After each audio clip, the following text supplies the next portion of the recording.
back, and we're going to continue the talking about the graduation ceremony that's coming up May the 26th, and with us are two gentlemen that will be receiving their honorary diploma. So we have George Shingu. Say hi, George. Hi. And we've got Ted Kamibayashi. How about a hi from you, Ted? Hello. Now, so basically what happened is 1942, you guys were in school. How old were you back then? I was 14 going on 15. And Ted? I was probably 18, I think. Okay, all right. So you're going to be receiving a diploma or a certificate. Yeah. What do you think about that? Great. What do you think, George? I think it's great that you belong to Stockton and you're finally getting something from Stockton, a diploma. We were one of the first ones to go to this in high school.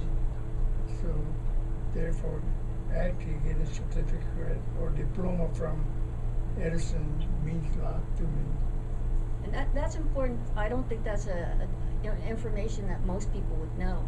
So back in 1942, not only was there Stockton High School, but it was the very first year that Edison was in operation.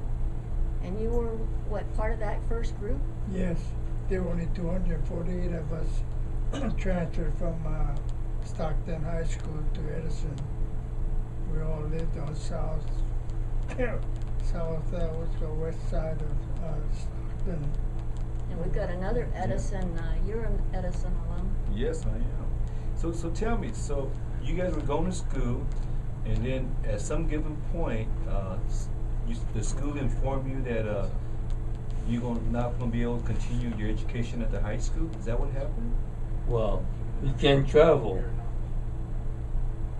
They're limited mileage,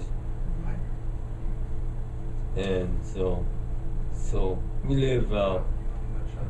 I lived on Hammer Lane at that time, so it's 10 miles into Stockton High School, so we couldn't go. Oh, so the city put like a curfew, a limit on how far you can travel. Yeah. Travel. Wow. So you were a senior then? Yeah. What was it like in school then? It wasn't bad. All these people that was born in California, they were nice. They understood Japanese people.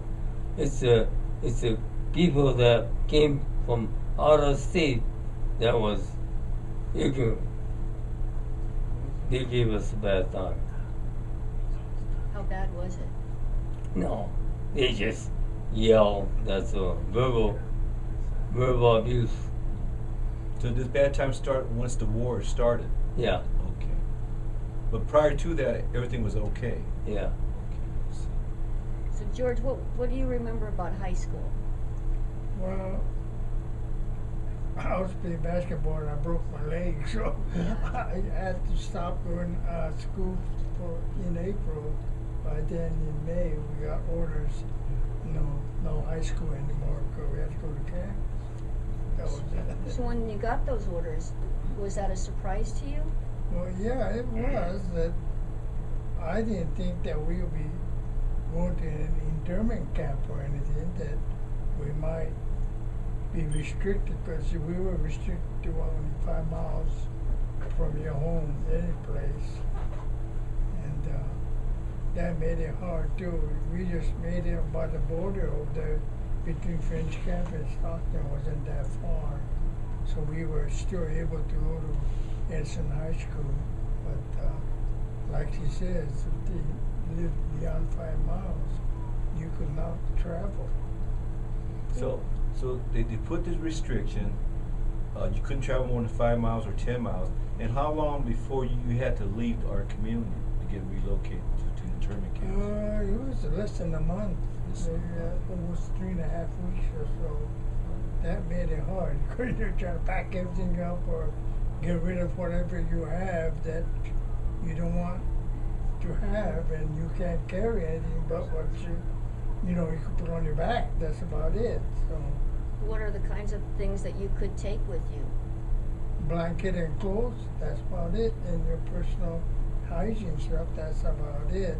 So, What kind of losses did your family take? well, we were lucky in a sense, I guess, that a friend of ours in French camp, Caucasian family, had said, "Hey, I'll take care of your goods." So we took all our furnitures, our beddings, and whatnot we had, plus some of our kitchen stuff, and you know, he took put in a warehouse for in his warehouse in French camp.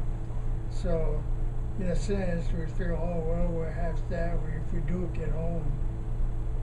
But the bad part of it was, during the time we were in camp, somebody broke into their warehouse and took everything. Everything was gone? Yeah, and so when we came back to Stockton, mother was crying and saying, well, we were just like where she came from, the old country, Starting had all nothing, over. you know.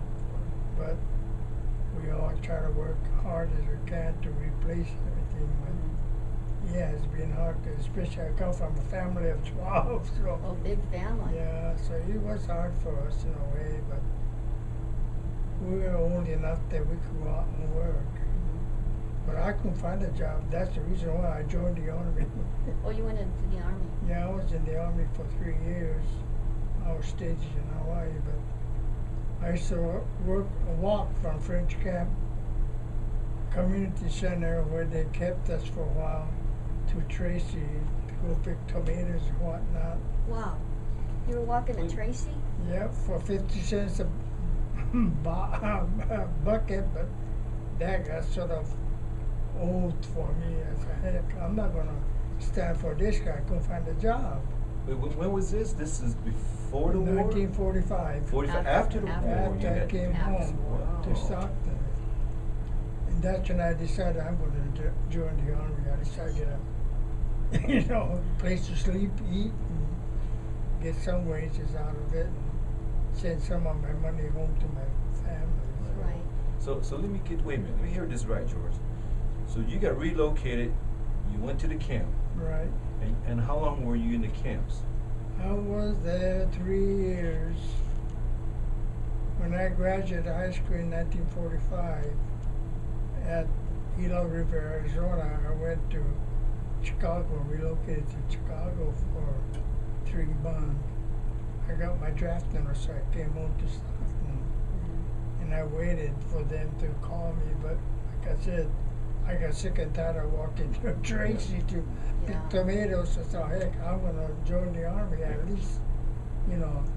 Now that way I could help the family out too. They took some allotment from my pay Right. to send to my folks. So.